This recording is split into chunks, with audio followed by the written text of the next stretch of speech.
Hi, welcome back to Wild Speculations. I'm Daniel. I'm Scott.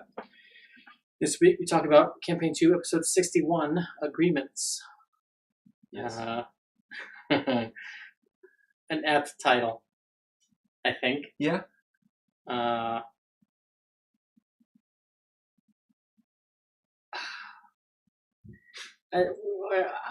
don't know if I want to talk about why it's an apt title because that sort of skips ahead where normally we go chronologically through the episode. Yeah.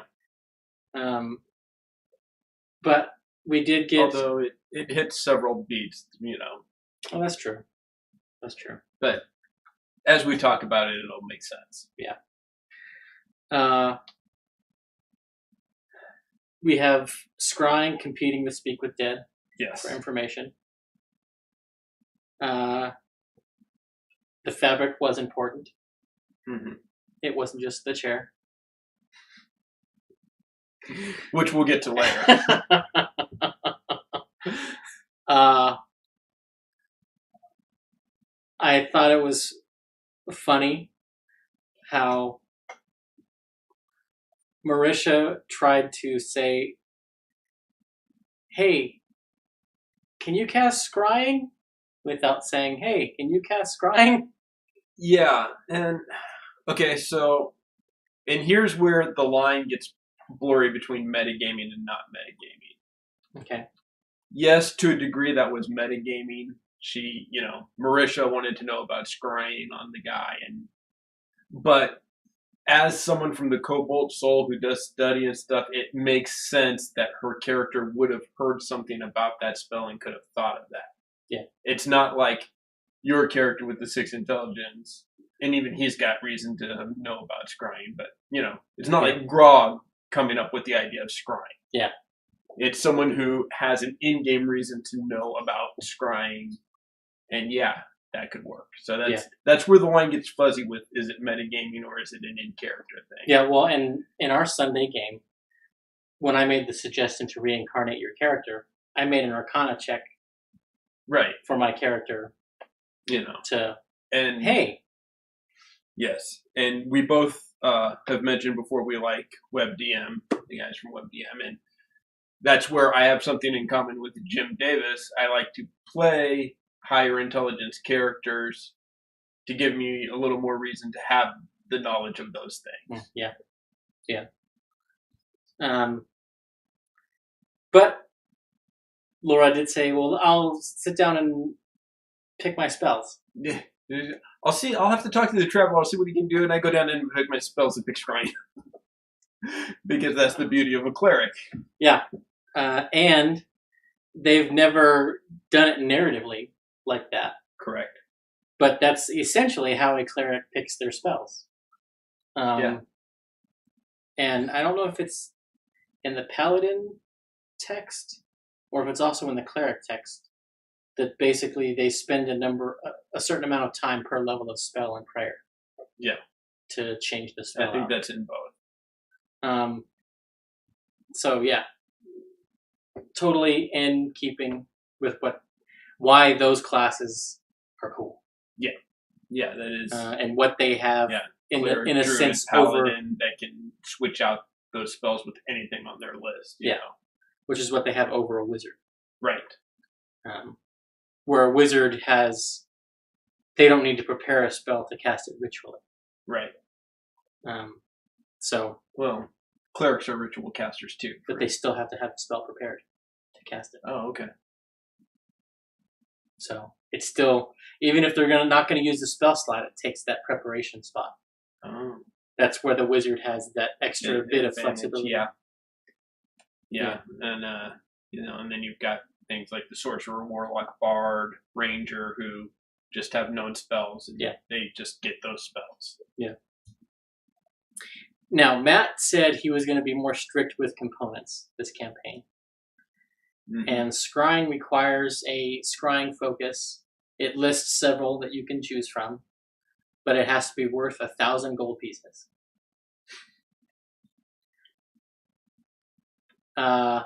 Matt looked up the casting time because Laura asked, or it was asked, how long is this going to take? And Matt looked that up. And Laura, I think, saw the component cost. And so when she was narrating her preparation for the spell, she mentions taking out those crystals that she got, that she harvested when they were going through the worm tunnel. Do you call that good? Or do you be a stickler and make them wait?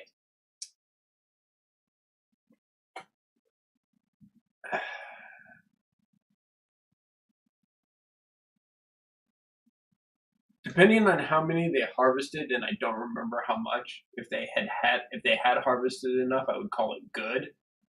I will say that Matt calling it good is still technically being stricter on components than he was in the first campaign, so he didn't lie there. He is being stricter. Well, I guess that's true. But yeah, that was one of the things that I was like, huh, interesting. Like at first I was like, you're not even gonna like mention the components, and then Laura was like, I take out the crystals that I got. I was like, okay, all right. It's a stretch, but I can buy it. Yeah. But I don't know if there's a right or wrong answer to that question, because it gives Jester the opportunity to shine in this moment. Yeah. But if he had said no, they would have had to fall back on Caduceus to speak with Dead immediately, rather than him carrying the body for 8 hours and casting it when they're in the city. And I think that was his continuity, because he mentions in the build-up to that whole thing that he goes to get the body. Yeah. And nobody really paid attention. They sort of glossed over it, and Marisha pushed for the scry. But we basically got the same information from both sources. Right. That it was a human. He was in robes. Yeah. The thing they got from the scrying that they wouldn't have gotten from the goblin is 13 days hence. And at the apothecary. Overcropped, yeah. Yeah. Which when they found that out, they didn't know what it was. They got to showcase a nice little spell combo for roleplay purposes, and that's scrying. Okay, I saw this guy. I need to let the rest of my group know what he looks like. This guy's self. Yeah. You know. So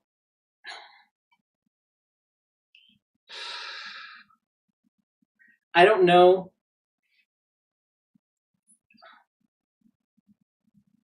I don't know if I let that happen without a mirror. Because, yeah, you know what they look like. Okay. But I don't know. I don't know. So would you require a mirror if, like, in our Sunday game, my character said I do disguise self to look like your character? That's a good point. I didn't know what you look like. That's true. I know part of me in that scene, I was sort of yelling at the TV. I was like, "You can draw! Like, drawing's your thing." Yeah. Yeah, that would have been another way to do it. But this guy's self takes less time. Yes, That's it does. the only argument for it. Yes, it does. The art thing. And they were fortunate that they're at a level now where those lower level spell slots are expendable. Yes. Yeah, they're now at a level where it's okay to blow through your first level spells. Yeah. But the big question after that scry, which we still don't know, where that human was, where that wizard was. Yes. And we know he had a Zemnian accent. Yeah. Do we? It wasn't as pronounced as Caleb's, but Matt did talk in one, and Jester did say, hey, he had a Zemnian accent. Well, she said the horses had a Zemnian accent as well. Well, that's just her.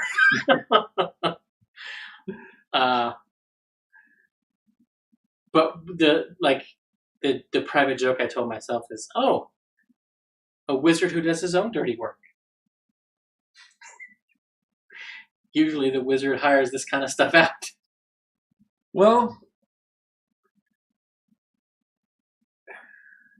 that's assuming he's one of the higher ups and not a lackey himself. A student of Trent or one of the other Severus or someone else. And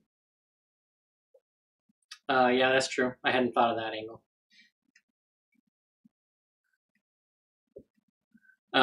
Do you think he was in the Empire, or do you think he's in Jorhas?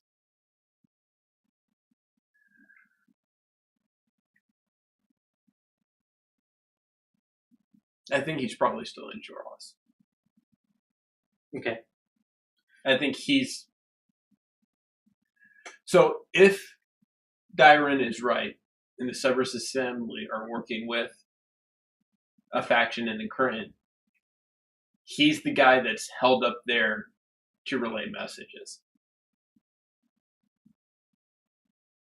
I'll buy that. He seemed to have the conversation seemed to indicate a familiarity with the Bright Queen. Yes, because he says, "I know her weak spots or something like that, where she's paranoid about." So, and if whatever's going down is going down in 13 days at a place in Rosanna, yeah. I mean, yes, there's teleportation circles and things, but I mean, it's still easier to move large troops over ground. Yeah. Yeah. Yeah, I think part of that was Matt saying a day and then realizing, no, I need more time. Yeah. And then pushing it back a week. Yeah. I think his facial expression, while he doesn't give away much, he does have some cues that indicated that. Yeah. So how do you think this human wizard gets around if he is in Jorhas? You think he's just only ever visible for 4 hours a day? Is he a warlock of some kind? With Mask of Many Faces? So you can just at will? Or Hat of Disguise. Yeah, Hat of Disguise. Or a ring like Dyron has. Oh, yeah. Yeah. Which would give a potential treasure, a loot drop that Beauregard wants. Yeah. Yeah. So, I mean, there's several ways he can do it. Yeah. He could be held up in that place, and for the most part, unless he absolutely has to be there, be sending a goblin lackey or a drow lackey, you know? Yeah.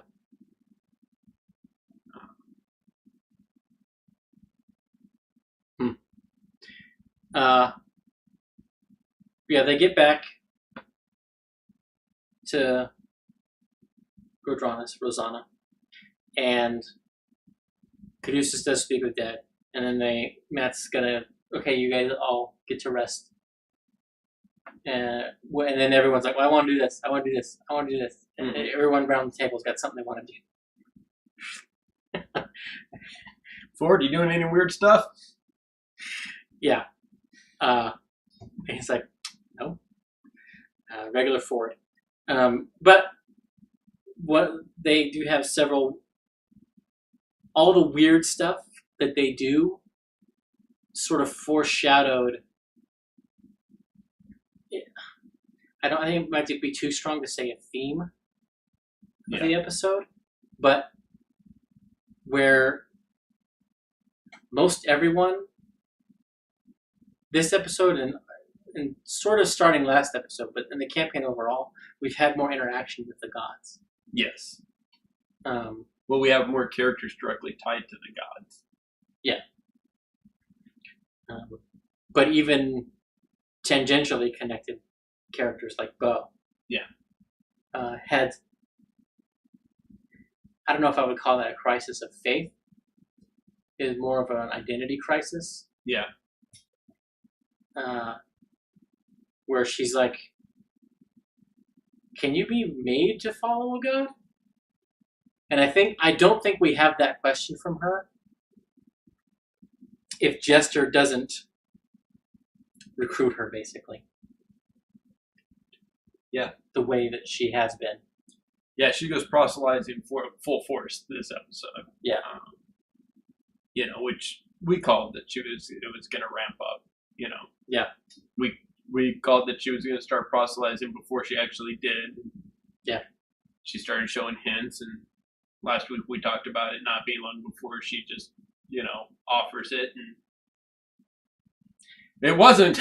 So my question to you is, how long before Jester starts asking for them to pray to the Traveler before she gives the blessing of the Trickster? I think that's dependent on Caleb's question, the answer to Caleb's question.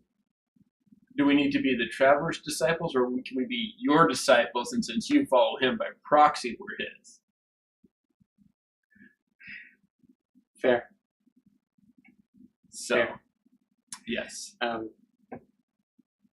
Because they even Jester. Well, and they even asked Matt, it's like, how does this work? And it's largely because we live in a monotheistic society. Right. Where if you're praying to God, it's one God. And the idea that all these different gods have temples and clerics, and everyone can offer prayers to any, all, or none. Yeah. Doesn't always permeate the psyche of players. Yeah. The notion that a church or a temple would be antagonistic to another temple simply because they follow another god is a very post Crusades idea. Yeah. Because even in the Old Testament doesn't say there are no other gods. No. It just says Yahweh is. Well, they keep getting powerful. in trouble for worshiping other gods. Yeah. And Yeah. God says, I'm going to strike down these gods of this place. Yeah. So God admits that there's other gods. Yeah. So, yeah. It's just, I think that's a hurdle of the players. Yeah. Not necessarily the characters. Yeah, real quick. Yeah. Sorry, just to backtrack a little bit. In the scrying, we do see him reading a book called The King That Crawls. Yes. And, later we get that the Wilde mother is not really worried about the crawling king. Now, there was some confusion in the comments section. Okay. About that, and on Twitter. And the way Caduceus asked the question necessitated Matt to answer the question the way that he did. Yeah. Caduceus asked if the crawling king was a danger here. Yeah. In the material plane, in Rosanna, in Jurahas, at this time. Yeah. The answer, obviously, is no, because of the Divine Gate. Yeah. The crawling king is on the other side of the Divine Gate. Presumably, although there seemed to indicate that the Divine King was missing, or has gone missing. Yeah. That was a little confused by that. But from what I remember reading in the Tal'Dorei book, that's not specified. Right. But the crawling king is connected to the Chained Oblivion, if memory serves, right? Yes. Yeah. So I was like, Trask, baby, it's coming.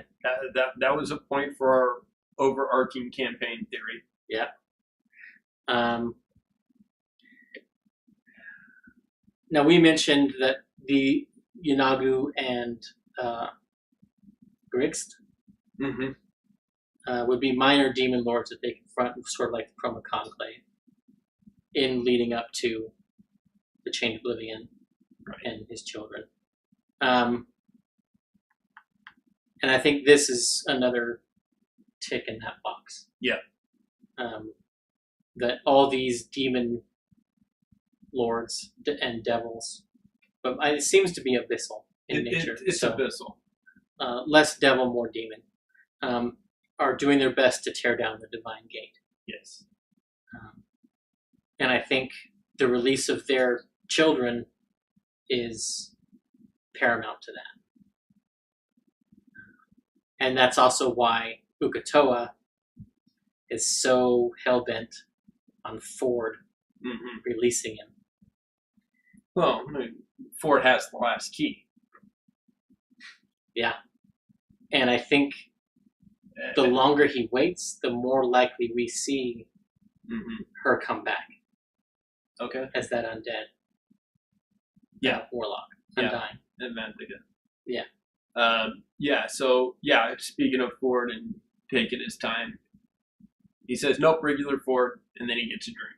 Yeah. So he still gets the weird shit. And in this one, we get the word punishment again, but this time we actually get punishment. Yes. And in full force. Bleeding from his chest through the dream. Waking up, coughing up, salt water, his sword clanging to the ground. Yeah. There was one element that was missing in that scene for me. And I don't know if it was unintentionally skipped over. Okay.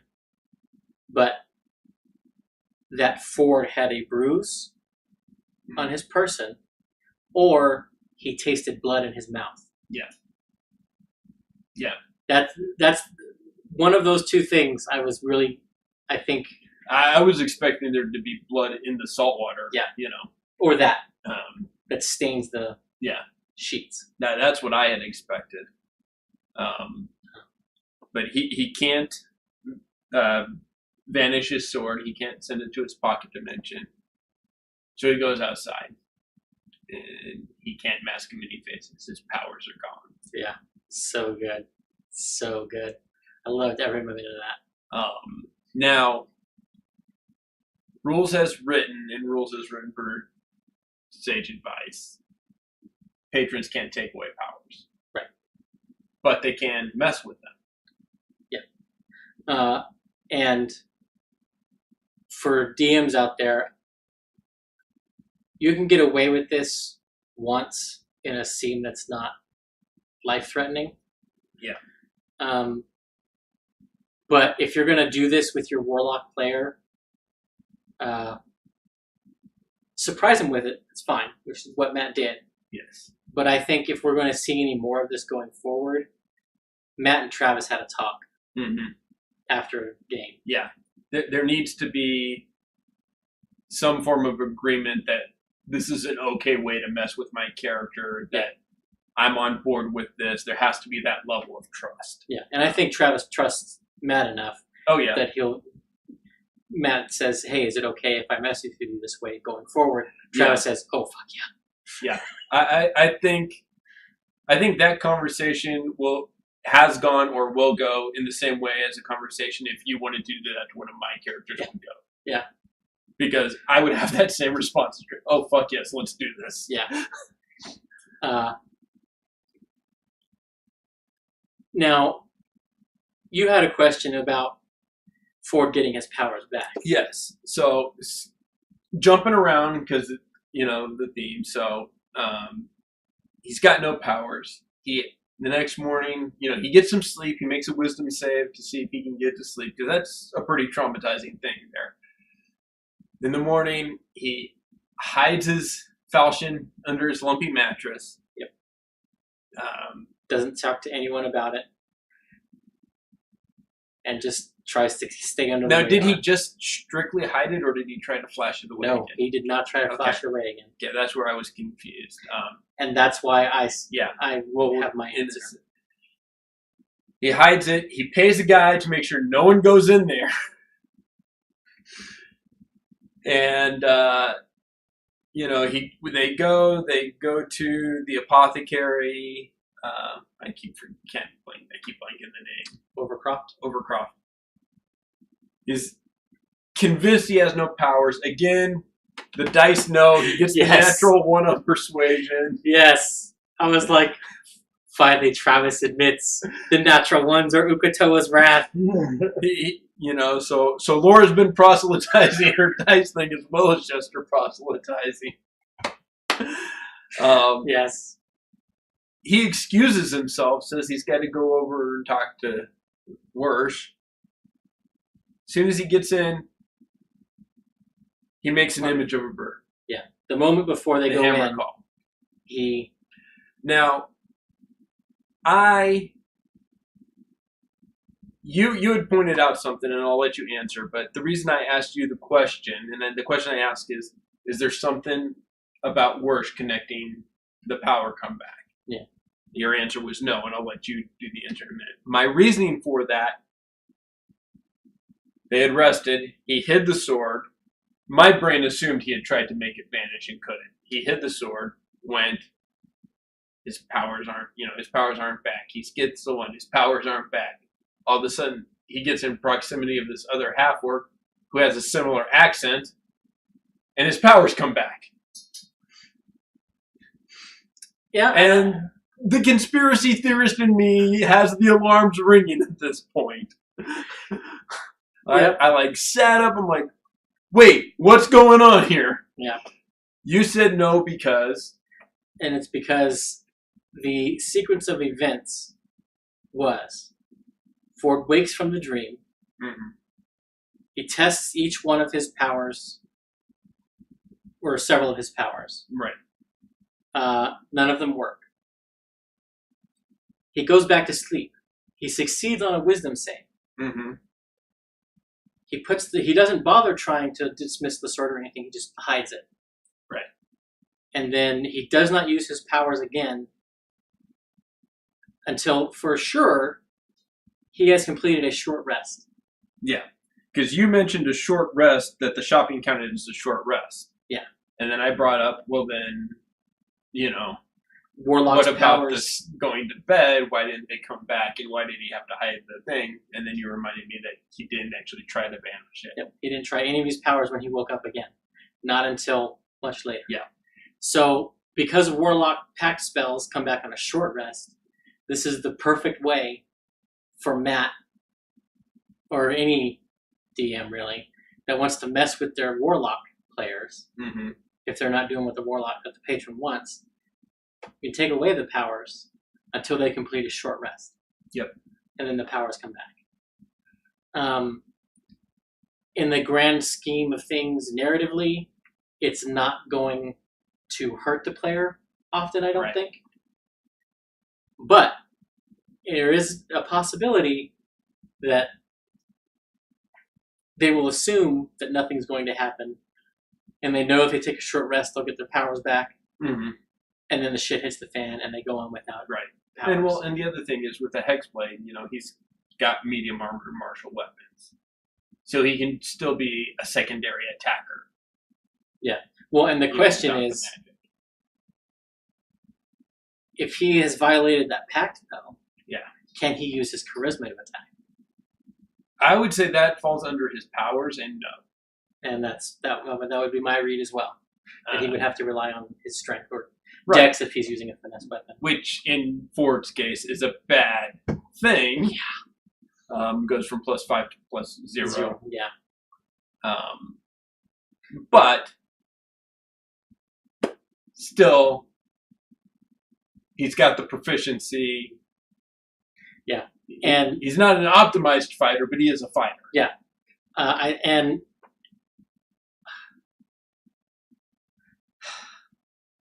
At what point does Ford reach out to the others?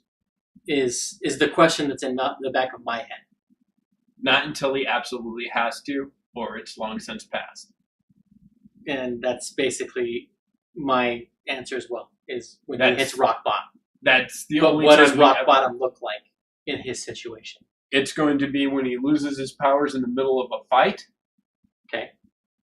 Or well after, like this thing is taken care of. In his mind, at least, you know, it's yeah. There was one time, you know, a month ago or whatever that, you know, my powers went away. Yeah. And even then, it's only to Jester or Bo.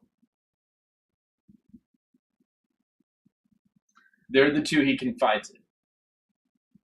I don't think it will be. I think it'll be Caduceus.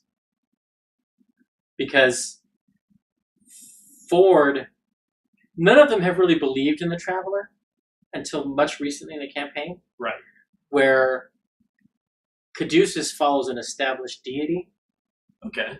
And when Ford has been asking his theological questions, he's been asking them to Caduceus. I don't think it's going to go to Caduceus. I think the only way he talks to Caduceus is if Caduceus catches on and questions him. Which might very well happen, because Caduceus is built for that. Yeah.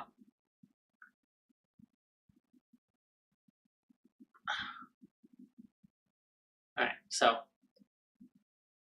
going back, because we sort of jumped around to talk about Ford there. Yes.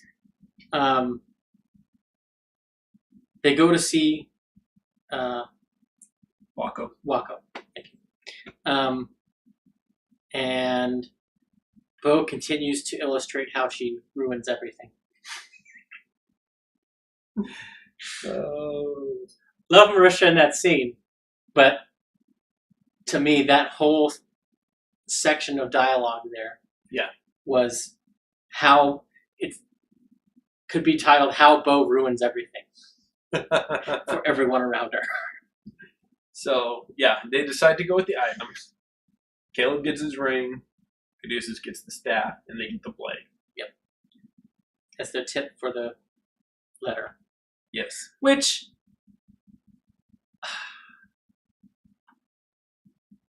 they have said that the Mighty Nine are assholes. Mm-hmm. Even more so than Talks Machnia were. And that they are not good characters. Correct.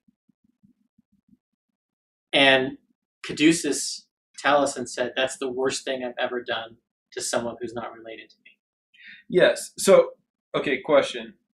Does that mean he's done meaner things to people he's related to? Yeah.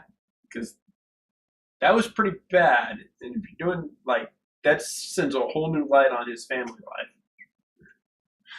Well, he said that he has some traumatizing stuff that he's done with his siblings. Yeah. So yeah, I don't imagine that isn't the worst thing he's done. But like, I just kept thinking about how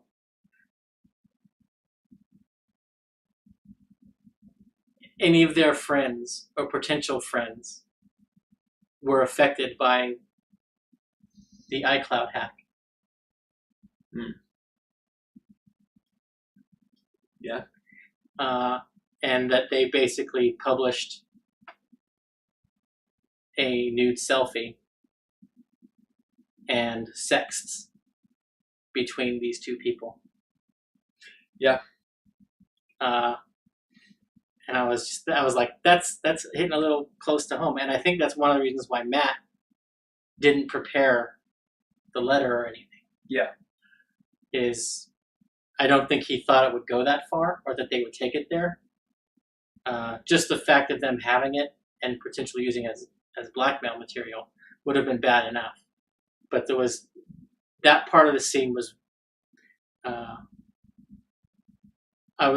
that's where my brain went in that part of the episode. See, and when they're talking with Wako, I'm like, they've embarrassed him. She gives him the letter. I would have held on to the letter and be like, okay, now give us one more thing or some jewels for the letter on top. Yeah. Because extra. Yeah, the quid pro quo was not there. Yeah. For that. Yeah.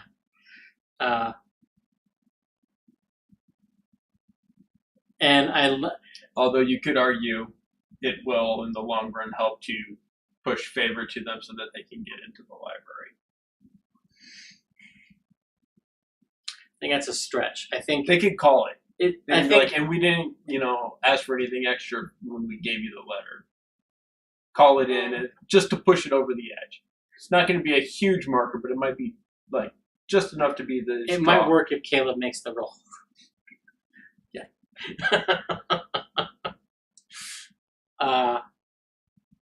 Yeah. But the other surprising thing in that scene with Wako, yes, was not stealing any of the gems. Because I could tell Sam wanted to, and I think I don't know if he was waiting for the opportunity to say he does it, because there was a lot of rapid fire. There wasn't a really lull that he could do that, and they were swooped up. Yeah. Before he could. But I was like, do it. The more surprising thing to me was how close they came to apprenticing Yeza. Yeah. Poor Yeza. Yeah. And so in Xanathar's, there's a table on missing parents or absent parents. Right. And what happened with them. And all I'm thinking of is the result on that die roll for their son. Because mom died and dad disappeared. Yeah. And I joked, Not has taken on the most dangerous occupation in any role-playing game. She's a parent. Yeah. So it's funny that they haven't sent him back. Mm-hmm.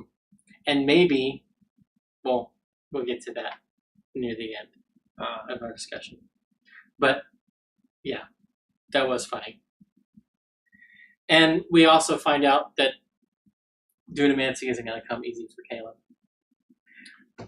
He's going to have to work for it. And I think this is going to be a situation of enough is never going to be enough. Mm-hmm. And he's only going to get the smallest bit of something. Out of that source. Yeah, okay. That's fair. From the legal side of things, he will only... he's only going to get the smallest morsel when they sense that he is going to give up and leave. Yeah. Until he reaches that point, he's not going to... And we do see him later make preparations. Yeah. And all I could think of when Yasha's reading off the shopping list is... Sounds an awful lot like Black Robes. Yeah, it's as close to the Black Wizards as he's making his Raceland jump. Yeah, that's where that immediately where my mind went. Mine as well. But he is getting the Kryn get up. Yep. So he's ditching his Empire attire and he's taking off the bandages and he's taken to shaving. Yep. And he's becoming a new man. Yeah. Or an older version. Yes. Has come back. Yes, which we've mentioned before. Yeah. But while that's going on, they go and visit the lady trimming her toes. Biggest question I have there, what do you think... Okay, two questions. One, what do you think the magic that Caduceus detected was? Do you have any ideas? I don't. There's only one thing. It was in the back. I want to say it was healing potions. And I think Matt was trying to tempt them to break the social contract to try to find out what it was, or to force them to just come out and ask. Yeah. Or the object is in place already. Okay. It just hasn't been activated. Okay. But I think that's less likely because I think the way that they're going to get it there is just in a shipment. Right. And my other question is this shopkeeper, is she innocent? Yes. Or is she implicit? Innocent. Okay. And I'm convinced of this because I thought about this. In the City of Beasts, goblins were the first ones affected. Okay. Now, and there was a goblin in the bone pit of the stone giants. Now in Rosanna, they have chosen a goblin's establishment to put this thing in. They are trying to frame the goblins, or trying to push a wedge, because what Matt has been describing in these cities is that goblins essentially live in slums. Yeah. In Rosanna, they live class. Yeah, they live on the outside. So, if the Empire is trying to destabilize Xhorhas, the dynasty, internal strife, best way to do that. Class wars. And Yep. Okay. So I think the goblins are completely innocent in this. All right. Thus far. And that's also a nice tie-in to Nod. Yeah. You know, the hatred of goblins, and she's kind of coming around to that, and now they're the innocent victims. Yeah. Well, also it would tie into what you were talking about with your Nod theory of origin, that the curse for the goblins might be weakening. Yeah. And this also might be a way to play into that. Yeah, you could. That maybe that curse is weakening for real. Yeah. That you were right about that. But they are trying to reverse that trend and force them back. That would be nice. That would be nice. No one likes being wrong. So in Worses, we covered part of that. The other couple other things, she gets bracers. Yeah, she gets her bracers.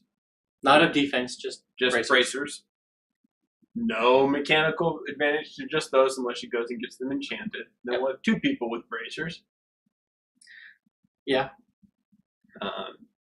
And for a while there, I thought she was going to go for some kind of medium armor because she was hemming and hawing when she realized that bracers themselves. The thing is the medium armor doesn't do anything for her. Her con mod is +2. Breastplate is 14 plus dex. That's true. That's true. Okay, so medium armor might help her. I mean, if she goes all the way up to the top of medium armor, half plate. Yeah. Puts her at a 17. She could also, I mean, she uses a 2-handed weapon. If she went to a 1-handed weapon, she could also pick up a shield. Yeah, but I think she wants the damage dice. output. Yeah. Yeah. We see Jester being protective of Ford. What did you say to him? But she was that way the first time they interacted with Warsh. Yeah. And but we see that again. So that still there in the background. And Warsh says a line. He says, Ford's got a good heart. She agrees. He says, be careful. Good hearts don't fare well in times of conflict or something like that, yeah. Yeah, something like that. Not the first time that line has been said about Ford. Yeah. Either. So. And we also had, earlier in the episode, we had Ford asking Jester, and then all of them asking Yasha, and then all of them asking Ford, has your God ever asked you to do anything bad? Yeah. And Ford's like, no. It's like, were you not there for that whole ocean thing? Have you met Katoa? Without prompting, you were going to drown a woman.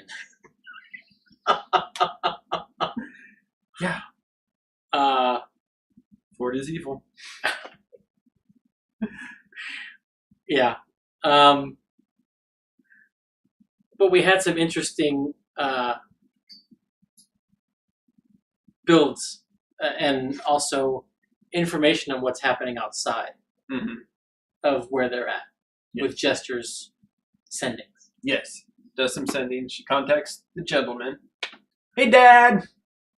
Which he refutes again. I'm not your dad. It's not possible. Yeah. But offers them work. Yeah. Which I'm waiting for that. Now, does she try commune with the traveler or ask Caduceus to commune with the Wild Mother to see if he is her dad so that she can confront him? No. That's not in Jester's character. She has already determined the truth of it. That's true. Just like she has determined the truth of the traveler. Yeah. Or as I like to call him, Artigan. Yes. Yes. But we also hear that there is a mercenary company in the Menagerie Coast, in Nicodrona specifically. Yes. The Gold Chain, or Golden Chain. Interesting name choice for a couple reasons. From my perspective, I'm not saying this is Matt's thing, but the major mercenary company in Game of Thrones this season is the Gold Company. Okay. And his friend who brought in Pumat Sol as Sumat Pol into his game, Matt Colville, has the Chain of Acheron, right? A mercenary company of the Hells. It's also very similar to an established organization in Exandria, the Golden Grin. Oh, yeah. Although those guys are more bards and undercover. Not really mercenary companies, yeah. So, yeah, I think that will be an interesting plot hook that they may have to go and do something with the next time they teleport to Nicodranus. We have some magic item greed crop up again between Bo and Caleb. Yes. And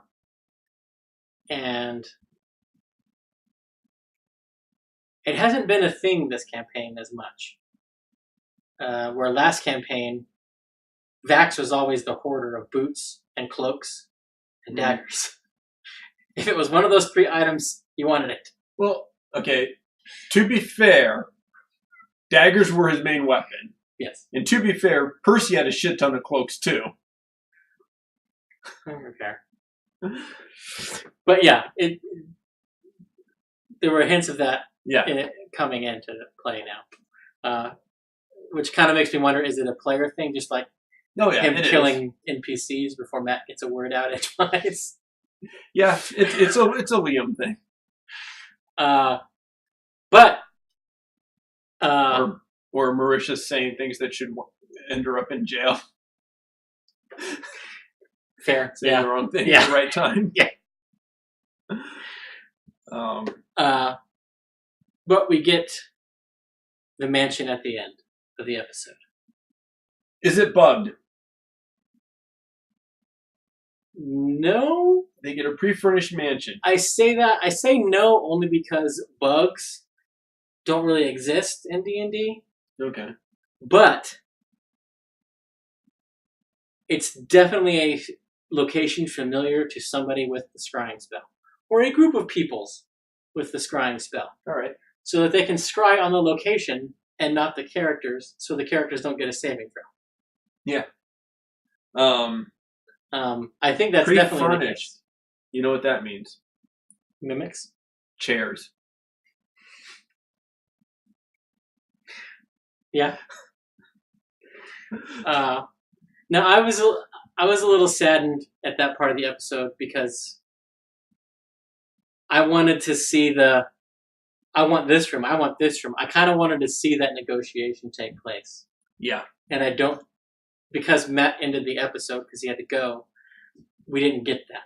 Yeah. What I want to know is, so Matt put up a picture of a map that is the house on Twitter.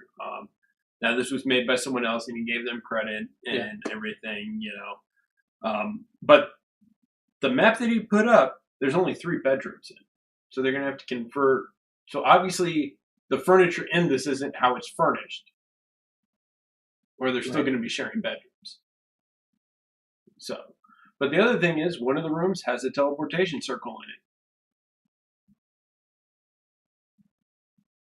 in it. Did it?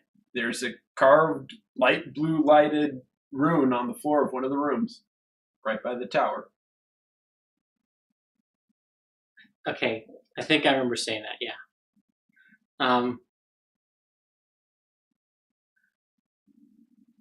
I would take any details of that drawing with a grain of salt. Yeah. I think Matt just took the floor plan because he also described it as wood. Yeah, and the picture is definitely of stone. The frozen panels. Yeah. And I think that might be why Travis said I was going to call it Winterfell. Yeah. With Game of Thrones being in the zeitgeist at the moment. The whole joke about a copyrighted place like Grayskull was. Yeah.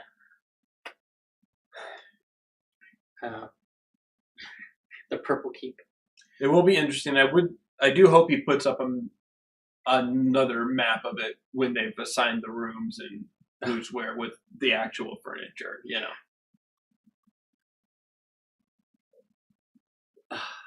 It would be funny to have the players writing on it. Yeah. And then with Laura definitely coming in and scratching out stuff and writing Jester. Well, and that's another thing we had. We had the game imitates life, life imitates the game moment where Marisha finds dicks written in her. In character, pulling out her journal, says, stops, and out of character, well, both in and out of character, said, who drew dicks in my journal? Because Laura. I don't think it was Laura. I think it was. No. Because I think that was both in and out of character. No. That was her character taking credit for it. Okay. Or excitement in that it happened. But Liam's the one who did it. Okay. Because she's like, no, seriously, someone drew dicks in my thing, and I don't know who did it. And Liam leans forward and ding. Oh, yeah, okay. So, yeah, I think it was Liam. Yeah. So, coming up, we're going to have a time jump. Yes. 1 week off. And the mansion, Caduceus is definitely right. Taliesin is right. It's a cage. Yeah. But it also keeps them in the city. Mm-hmm. Because they were seriously seeming to be talking about going north. And I think Matt wants to hold that back. Yeah. For some time. But we have the sword that they mentioned working around. The enchanting of the bracers. Yes and no. That might be possible, but I would almost like to see a knockdown drag out between Yasha and Bo for possession of the bracers. This is just my end game. Okay. This is my Thor Star-Lord. You should take knives and fight for leadership kind of moment. Fight for the bracers. Okay. But yeah, they probably will just enchant the bracers that Yasha bought. Liam, Caleb will finally have time to copy any and all of the spells into his spell book. He has 500 gold worth of ink. I think. At least. Because you got that in one setting. Yeah. So that I wonder how long it will be before we know what he copied, what he added to his spell book. Well, I guarantee. Well, teleportation's on the list. Yeah, teleportation circle. Do they use that week of downtime to go to Nicodranus to take Yeza there? And then send him on his own back to the Empire?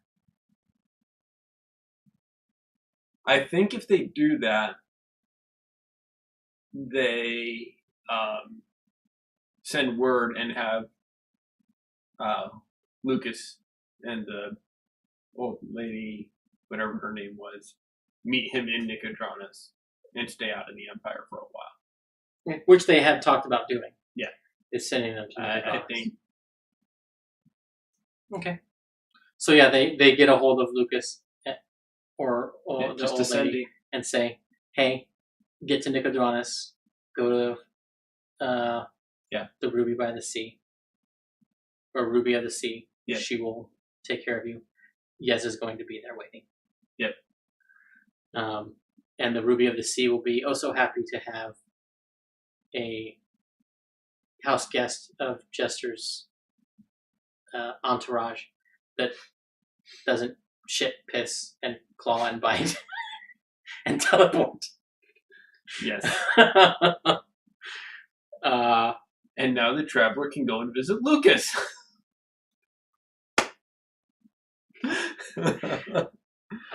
Yeah.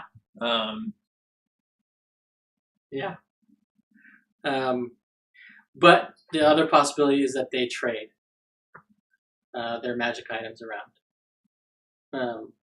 Rather than spending the money that I don't know that Yasha has to enchant the bracers or not. That Bo says, yeah, I can drop to an AC of 18 to bring you up to an AC of 16. Possibly. Or they have a shopping episode, first part of the episode, where they go and burn the cash that they have to get cloaks, rings of protection, and all that stuff. If they can, because it might be that they can't. Yeah. But yes, there are those kinds of shops here, but no, they're not going to sell to you. You damn dirty ape. As it were. But I think that's done before the break. Okay. The fast forwarding of the 13 days is done before break. Well, is it going to be the full 13 days? I thought he said just a week, which is going to give them a week before.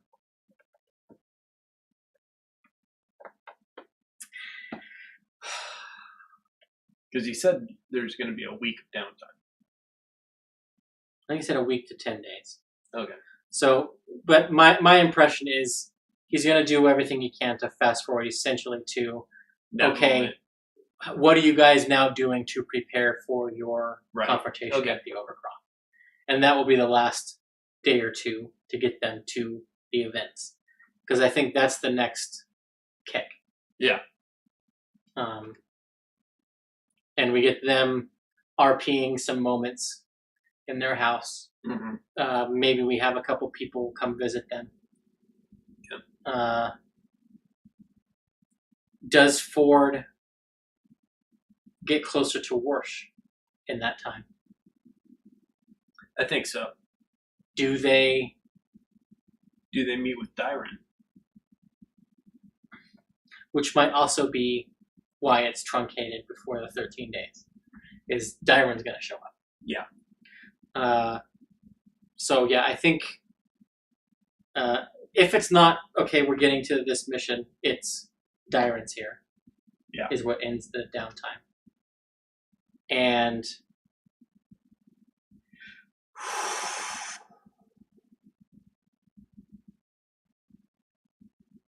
I don't know how that's going to go because not well. Yeah. Yeah. Well, in 2 words. Yeah. I think you're right. It's a matter of, does Dairon just attack Bo, or does she attack all of the Mighty Nine? So, I don't think she attacks if it's just Bo. I think she gets mad, they have an argument, but I don't think she full out attacks. Okay. If she sees Caleb in his Kryn getup, that could be another story. Sporting his Hero of the Dynasty medallion. Yeah. But we'll have to wait till Thursday. Yep. For now, we are going to go watch Talks Machnia. Travis and Marisha. Yep. And we will see you guys next week.